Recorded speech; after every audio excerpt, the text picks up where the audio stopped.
अस्सलाम वालेकुम अहबाब, मैं हूं अरसलान सादिक एडवोकेट और ये मेरा यूट्यूब चैनल जहां हम बात करते हैं शायरी, वकालत और किताबों के बारे में। दोस्तों, शहाब नामे का शुमार बिलाशुबा उन सवा उम्रियों में होता है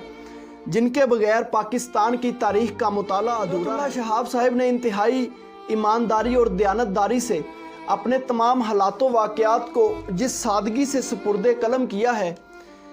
यही वजह है कि ये किताब उर्दू अदब में एक मुनफरिद मकाम रखती है। कुदरतुल्लाह शहाब एक नामवर ब्यूरोक्रेट थे और उनका शुमार मशहूर अदीबों में फरवरी 1917 को गिलगित में पैदा हुए और उसके बाद उन्होंने अपना मैट्रिकुलेशन उन्होंने जम्मू कश्मीर से अपनी तालीम, इब्तदाई तालीम उन्होंने जम्मू कश्मीर से हासिल की और फिर एमए उन्होंने गवर्नमेंट कॉलेज लाहौर से किया और उसके बाद उन्होंने 1941 में इंडियन सिविल सर्विसेज का इम्तिहान पास किया। इस किताब के दिबाचे को फ़र्द जुर्म का नाम देते हैं। इब्न इंशा साहिब अपनी वफ़ात से 2.5 माह कबल लंदन में मुकीम थे, तो उस वक्त उनकी जब आखिरी मुलाकात उनके साथ हुई तो वो कहते हैं कि एक रोज़ अचानक इब्न इंशा ने किसी कदर मज़ाहिया अंदाज में अपनी ज़िंदगी का जायज़ा लेना शुरू कर दिया और फिर संजीदा होकर कहने लगा कि अगर किसी तरकीब से इसे दोबारा दुनियावी ज़िंदगी मिल जाए तो उसे वो किस तरह गुजारना चाहेगा। उसकी तिश्ना तकमील तमन्नाओं आरज़ू की तफसील इतनी तवील थी कि उसे सुनाते सुनाते आधी रात बीत गई। उसके बाद उसने मुझसे पूछा कि अगर तुम्हें दोबारा ज़िंदगी नसीब हो तो उसे किस तरह बसर करना चाहोगे। मैंने मुख्तसर जवाब, यानी कुदरतुल्लाह शहाब साहब कहते हैं कि मैंने मुख्तसर जवाब दिया कि बहुत सी कज फहमियों, कमज़ोरियों, ख़ताकारियों और गफलतों की इस्लाह करके मैं दूसरी ज़िंदगी मजबूरी तौर पर वैसे ही गुजारना चाहूँगा जैसे कि मौजूदा ज़िंदगी गुजार रहा हूँ। ये सुनकर इब्न इंशा चौकन्ना हो गया और कागज़ पेंसिल हाथ में लेकर स्कूल मास्टर की तरह हुक्म दिया, वजूहात बयान करो तफसील से। और उसके बाद इब्न इंशा ने उन वजूहात को मेरी ज़ुबान से अपने कलम के ज़रिए लिखा और मैं उनको बताता रहा और उसके बाद उन्होंने वही लिखी हुई फ़हरिस्त मेरे हवाले की और मुझे वसीयत की कि अपनी डायरी की खुफिया नवीसी को बेनकाब करो और दिल जमी से एक किताब लिखो। मैं तो इसे पढ़ने के लिए ज़िंदा ना रहूँगा, लेकिन मेरी रूह खुश होगी। तो अब आप इस किताब को लिखने के पीछे जो असल तहरीक थी वो इब्न इंशा साहब की तहरीक। किताब का आगाज़ जम्मू कश्मीर में प्लीग की वबा से होता है जब मुसन्नफ़ चौथी जमात में था। उसके बाद प्लीग के बायस श्रीनगर से रवानगी, वहाँ से चमकौर साहिब आमद और उसके बाद दादी अम्मा और ख़ानदानी मुलाजम करम बख्श की बातें, खालसा हाई स्कूल में दाखिला और उसके बाद सिख कॉलेज के हॉस्टल की बातों का मंजर वो इस किताब में पेश करते हैं और उसके बाद प्रिंस ऑफ वेल्स कॉलेज में दाखिला और उसके बाद जम्मू कश्मीर की सियासी सूरत हाल को इस किताब के अंदर बयान करते हैं और उसके बाद